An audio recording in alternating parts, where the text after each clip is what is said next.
तो ये स्टोरी है एक ऐसे यंग निंजा की जो कि एनिमल्स की लैंग्वेज समझ सकता है और उनसे बात कर सकता है। तो वैसे ये स्टोरी काफी ज्यादा सिंपल लगती है, लेकिन ऐसा बिल्कुल भी नहीं होता, क्योंकि जब एक दिन उसके सामने एक मॉन्स्टर आता है और उससे बात करता है तो उस दिन के बाद से उसकी पूरी लाइफ चेंज हो जाती है। और उसके साथ क्या होता है ये तो आपको आगे ही पता चलेगा। तो एपिसोड के स्टार्ट में हम एक फ्लैशबैक देखते हैं जहाँ एक छोटा बच्चा जिसका नाम होता है जीरो, वो अपनी पेट डॉग से बात करते हुए कह रहा होता है कि सब लोग उसका मजाक बनाते हैं और उसे वियर्ड बुलाते हैं क्योंकि वो एनिमल्स की लैंग्वेज समझ सकता है और उनसे बात कर सकता है। तो इसकी पेट डॉगी से कहती है कि जीरो, तुम उन सब की बातों पर बिल्कुल भी ध्यान मत दो क्योंकि तुम उन सब से काफी ज्यादा डिफरेंट हो। और डिफरेंट होने का मतलब हमेशा ये नहीं होता कि तुम बुरे हो, बल्कि इसका मतलब ये है कि तुम उन सब से काफी ज्यादा यूनिक और ब्यूटीफुल हो और तुम वो सब कर सकते हो जो कि वो लोग कभी भी नहीं कर सकते। तो इसके बाद स्टोरी अब वापिस से प्रेजेंट में आ जाती है और यहाँ पर हम जीरो को देखते हैं जहाँ उसके सामने ये तीनों बंदे होते हैं जो कि उसे भाषणबाजी कर रहे थे कि चलो हमारे सामने सर झुकाओ क्योंकि हम सब डीमन लीग के बंदे हैं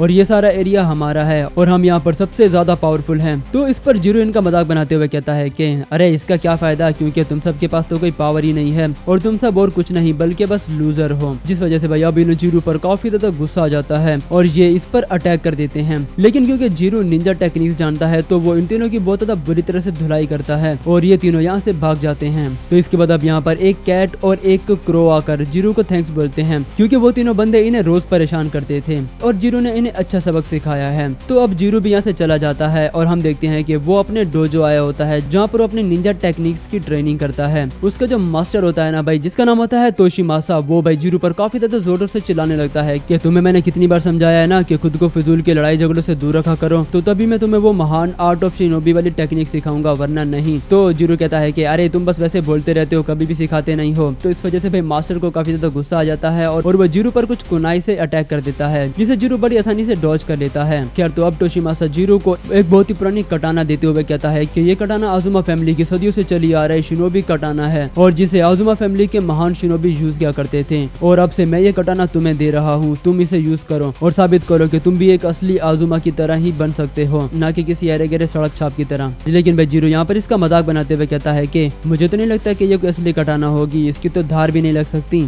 तो इस पर भाई ये जो मास्टर होता है वो काफी ज्यादा भड़क जाता है और वो जीरो पर अटैक करते हुए कहता है कि अच्छा अगर ऐसी बात है तो क्यों ना हम इसे एक बार टेस्ट ही कर लें। तो इस वजह से भाई वो यहाँ की सारी चीजें काफी ज्यादा जो है वो तबाह कर देता है। जिसके बाद अब जीरो इस जगह को ठीक कर रहा होता है तो तभी एक क्रो उड़ता हुआ आता है और वो जीरो के पास आकर कहता है कि वहाँ जंगल में उसे एक कैट मिली है जो कि काफी ज्यादा इंजर्ड है, जिस वजह से अब जीरो भी भागते हुए जाता है उस कैट को बचाने के लिए और वो जाकर देखता है कि ये कैट काफी ज्यादा जख्मी होती है और इसका काफी सारा खून बह चुका होता है, लेकिन फिर भी ये जिंदा होती है। तो अब जीरो इससे बात करने की कोशिश करने लगता है कि क्या तुम होश में हो या नहीं। तो अब हम देखते हैं कि इस कैट के अंदर से हमें एक आवाज सुनाई देती है जो कि होती है रागो यानी कि black star of the doom की, जो कि एक तरह का डीमन होता है और ये डीमन इस कैट के अंदर छुपा होता है और वो कहता है कि आखिर किसकी इतनी हिम्मत हुई मुझसे बात करने की, यहाँ से चले जाओ वरना तुम्हारा अंजाम बहुत बुरा हो सकता है। लेकिन क्योंकि ये कैट बेहोश होती है तो ये जो आवाज होती है वो जीरो को सुनाई नहीं देती। जीरो इस कैट को उठाकर अपने घर ले आता है। तो इसके बाद वो इसे पट्टी वगैरह बांधता है और फिर इस कैट को होश आ जाता है। तो अब जीरो इसे बात करने की कोशिश करते हुए कहता है कि क्या नाम है तुम्हारा प्यारे बिल्ले, लेकिन ये जीरो से बात नहीं करता और जीरो कहता है कि अरे बता भी दो, सबका कोई ना कोई नाम होता है, तुम्हारा भी कोई ना कोई नाम होगा। ये कैट बात करते हुए कहता है कि अरे ये कैसा बेवकूफ इंसान है, इसे तो मेरी बात समझ तक नहीं आएगी, तो आखिर ये मुझसे मेरा नाम क्यों पूछ रहा है। तो ये सुनकर जीरो को काफी ज्यादा गुस्सा आ जाता है और वो कहता है कि तुम्हारी हिम्मत कैसी है मुझे बेवकूफ कहने की और मुझे तुम्हारी सारी बातें समझ में आती हैं। तो ये सुनकर ना भाई ये कैट काफी ज्यादा शॉक्ड हो जाता है और जल्दी से जाकर बेड के नीचे छुप जाता है कि आखिर भाई ये किस तरह का इंसान है, क्या ये इंसान भी है या फिर कुछ और है। जीरो कहता है कि अरे डरो मत, बाहर आ जाओ, मैं तुम्हें नुकसान नहीं पहुंचाऊंगा। लेकिन फिर भी ये बाहर नहीं आता। तो अब जीरो कहता है कि अच्छा अगर ऐसी बात है तो मुझे मेरा स्पेशल वेपन यूज करना पड़ेगा। जिसके बाद अब ये कैट फूड यहाँ पर लेकर आ जाता है और जल्दी से ये कैट बाहर आकर इसे खाने लग जाता है। तो अब ये कैट फाइनली जीरो से बात करते हुए कहता है कि किसी बड़े ने कहा था कि एक आदमी के दिल का रास्ता उसके पेट से होकर गुजरता है। जीरो कहता है कि अरे मजाक मत करो, तुम तो एक बिल्ले हो, तुम इंसान थोड़ी ना हो। तो इस पर ये काफी ज्यादा चिल्लाने लगता है कि अरे तुम्हारी हिम्मत कैसी मुझे बिल्ला बोलने की, मैं कोई बिल्ला वगैरह नहीं हूँ बल्कि मैं एक इमोर्टल बीइंग हूँ और मैं एक मोनोनाके हूँ। जीरो कहता है कि आखिर ये क्या होता है मोनोनाके। तो इस पर ये बताता है कि ये भी हमारे काफी सारे नामों में से एक नाम है जिसे लोग हमें जानते हैं। इस दुनिया में हम जैसे और भी काफी सारे बीइंग्स हैं जो कि कुछ इंसानों के अंदर और कुछ एनिमल्स के अंदर छुपकर रहते आ रहे हैं। जीरो से कहता है कि अच्छा तो तुम्हारी क्या स्टोरी है, मतलब कि तुम जैसे एक पावरफुल मोनोनाके की इतनी बुरी हालत कैसे हो सकती है। तो इस पर ये बताता है कि उस पर किसी दूसरे मोनोनाके ने अटैक कर दिया था, क्योंकि वो चाहते हैं कि मैं उनका साथ दूं, लेकिन मैंने उसके लिए मना कर दिया था, तो इस वजह से उन्होंने मुझ पर अटैक कर दिया। तो इस पर जीरो कहता है कि अच्छा, तो ऐसी बात है, मतलब कि बाकी सब मोनोनाके ने तुम पर अटैक कर दिया था, लेकिन तुम भी तो उनमें से एक हो, तो तुमने उनके ऑफर को रिजेक्ट क्यों कर दिया? तो इस पर राघव कहता है कि वो इसलिए क्योंकि मैं उन सबसे नफरत करता हूँ। खैर, तो वो अब जीरो से पूछता है कि आखिर तुम्हें मेरी इस कहानी पर यकीन भी है या नहीं? तो इस पर जीरो बताता है कि वैसे सच कहूँ तो मैंने आज से पहले कभी भी इस बारे में नहीं सुना, लेकिन क्योंकि मैं खुद भी एनिमल्स की लैंग्वेज बोल सकता हूँ तो मुझे लगता है कि इस दुनिया में कुछ भी हो सकता है।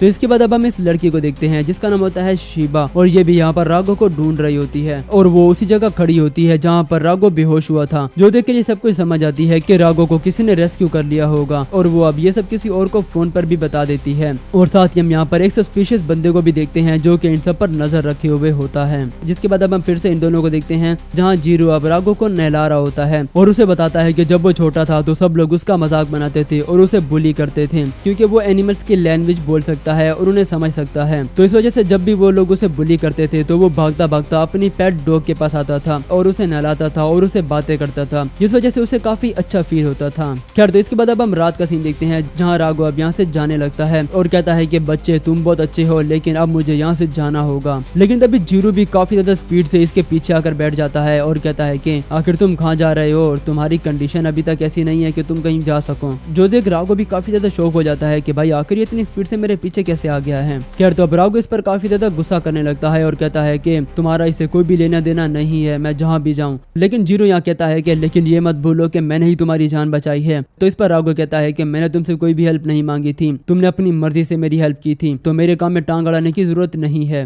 लेकिन जीरो इस पर काफी ज्यादा भड़क जाता है कि ओए तेरी हिम्मत कैसी हुई ये सब कहने की, मुझे सब पता था लेकिन फिर भी मैंने तुम्हारी जान बचाई है। तो अब राघव भी यहाँ पर काफी ज्यादा गुस्से में आ जाता है कि शायद से तुम ये नहीं जानते कि तुम्हें कब अपना मुंह बंद रखना चाहिए और कब नहीं, क्योंकि तुम्हें नहीं पता कि तुम किससे बात कर रहे हो, कि मैं एक मोनोनोके हूँ, एक ह्यूमन ईटर स्पेक्टर हूँ, तो तुम्हें मुझसे दूर रहना चाहिए। लेकिन तभी हम देखते हैं कि यहाँ पर वो अजीब जैसा दिखने वाला बंदा आ जाता है और वो भी राघव को ढूंढ रहा था। तो अब जीरो इसे देखकर कहता है कि आखिर तुम अब कौन हो, तुम्हें नहीं पता कि किसी के घर में बिना इनविटेशन के नहीं आना चाहिए, और तुम जो भी हो यहाँ से चले जाओ वरना तुम्हारे लिए बिल्कुल भी अच्छा नहीं होगा। अब ये सुनकर ना भाई इस बंदे को भी काफी ज्यादा गुस्सा आ जाता है और ये खुद को हाफ डीमन में कन्वर्ट करके जीरो पर अटैक कर देता है। लेकिन तभी राघव जल्दी से बीच में आकर इसे बचा लेता है और राघव यहाँ से भाग जाता है और ये बंदा भी राघव को पकड़ने के लिए उसके पीछे भागने लगता है। हमें यहाँ पर पता चलता है कि ये बंदा भी असल में एक मोनोनोके ही है, लेकिन क्योंकि ये एक ह्यूमन बॉडी के अंदर है तो इस वजह से इसकी पावर्स राघव से काफी ज्यादा हैं, और क्योंकि राघव एक कैट के अंदर है तो वो ठीक से अपनी पावर्स को यूज नहीं कर पा रहा।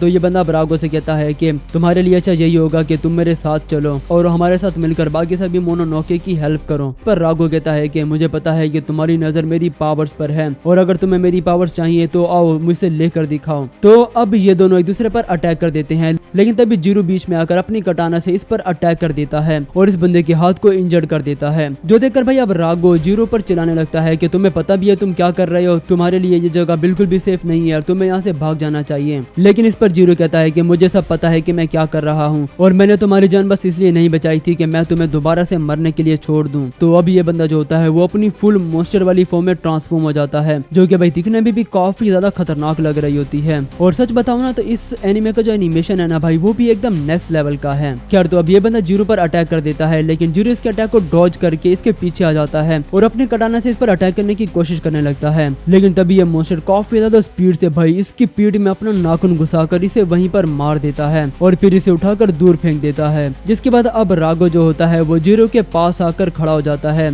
और ये देखकर ये मॉन्स्टर कहता है कि अच्छा तो राघव तुम इस इंसान को खाना चाहते हो तो चलो जाओ इसे खा लो और अपनी मील को एंजॉय करो। लेकिन तभी हम देखते हैं कि भाई राघव यहाँ पर जीरो को खाने के बजाय अपनी पावर्स को मतलब कि खुद को उसके अंदर ढाल देता है, जो देखकर ये मॉन्स्टर काफी ज्यादा भड़क जाता है कि राघव आखिर तुम ये क्या कर रहे हो, तुम खुद को इस ह्यूमन के अंदर डाल रहे हो, तुम्हें पता भी है कि इसे क्या हो सकता है, ये बंदा वैसे भी काफी ज्यादा पावरफुल है तो ये और भी ज्यादा खतरनाक हो सकता है। लेकिन फिर भी भाई राघव पूरी तरह से जीरो के अंदर चला जाता है और अब हम देखते हैं कि भाई जीरो पूरी तरह से जिंदा हो चुका होता है और इसका घाव भी पूरी तरह से हील हो चुका होता है। जिसके बाद भाई अब ये इस मॉन्स्टर मॉन्स्टर के सामने आकर खड़ा हो जाता है और ये देखता है कि वो वापस से जिंदा हो चुका है और ये जो मॉन्स्टर होता है वो दोबारा से जीरो पर अटैक कर देता है। लेकिन भाई जीरो भी काफी ज्यादा स्पीड से इसके सभी अटैक्स को डॉज कर पा रहा होता है। हम देखते हैं कि अब जीरो की मूवमेंट्स भी पहले से काफी ज्यादा तेज हो चुकी होती हैं, क्योंकि भाई उसके अंदर अब मोनोनोके की पावर आ चुकी होती है और साथ ही वो अपनी पावर्स को बहुत अच्छे से कंट्रोल भी कर पा रहा होता है। और फिर वो अपनी पावर्स का यूज करके एक खतरनाक अटैक कर देता है इस मॉन्स्टर पर और बस एक ही अटैक में इसे मार गिराता है। तो इसके बाद अब भाई इसे खुद भी यकीन नहीं आ रहा होता कि आखिर ये सब कैसे हुआ और वो इतना ज्यादा पावरफुल कैसे बन गया। जिसके बाद अब इसे रागो की आवाज इसके अंदर से सुनाई देती है, क्योंकि रागो जो होता है वो इसके अंदर होता है, तो इस वजह से अब इसे रागो की आवाज सुनाई देती है। तो